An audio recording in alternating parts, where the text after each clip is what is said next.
যায় ক্যামেরায়, এই যে সানসেট, সানসেট দেখাতে গিয়ে এখন আমি পড়ে যাবো নদীর চরে। আসসালামু আলাইকুম, this is Sajjad Hossain, welcome to my another blog. তো এখন বাজে হচ্ছে 4:30টার মতো। এখন আমি আর ইমরান রাকিব সিয়াম বের হলাম একটু ঘোরার জন্য। দেখি কোন দিকে যাওয়া যায়। ইমরান বলতেছে বালবার দিকে যাবে, তো ওই দিকেই যাব।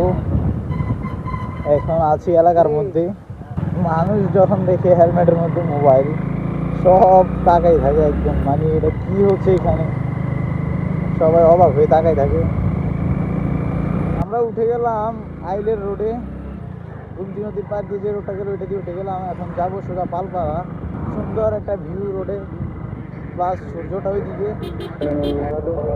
What a sunset man, sunset কি দেখা যায় ক্যামেরায়, এই যে সানসেট, সানসেট দেখাতে গিয়ে এখন আমি পড়ে যাবো নদীর চরে।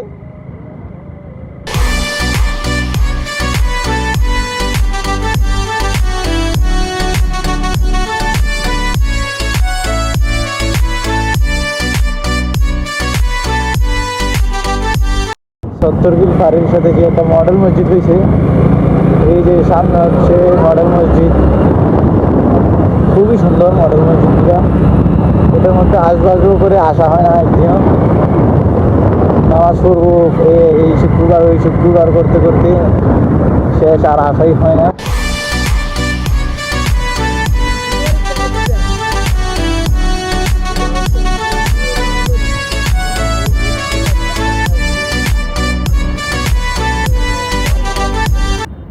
আমরা চলে আসলাম বালপাড়া রেল রাস্তায়। ঠিক করছি আমরা কামারখাড়া ব্রিজে যাবো। কামারখাড়া এখান থেকে আরো প্রায় 5-6 কিলো হবে, তো ওই পার দিয়ে যাইতে হবে, ওই পার রোড ভালো। তারপর আমরা রাস্তা পার হচ্ছি।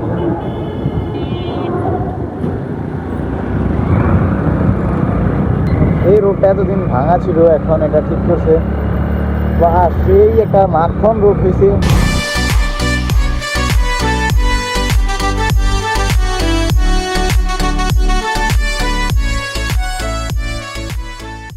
আমরা চলে আসছি কামারখাড়া ব্রিজ।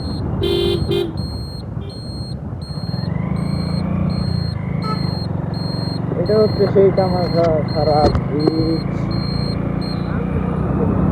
বাংলাদেশে কেবু এই জায়গাতে অনেক মানুষ, আমাদের ওই টিকেচর ব্রিজের মতো মানুষ ভালোই আছে। এই জায়গাটা তো অনেক সুন্দর, এই যে কি সুন্দর নদী, একদম নদীর চর, মনে হচ্ছে পুরোটাই নদী, জাস্ট হালকা একটু নদী, আর পুরোটা ছিল চর, মাটি টাটি কেটে পুরো একদম শেষ করে দিয়েছে। এই যে এই দিকের ভিউটাও অনেক সুন্দর, এই যে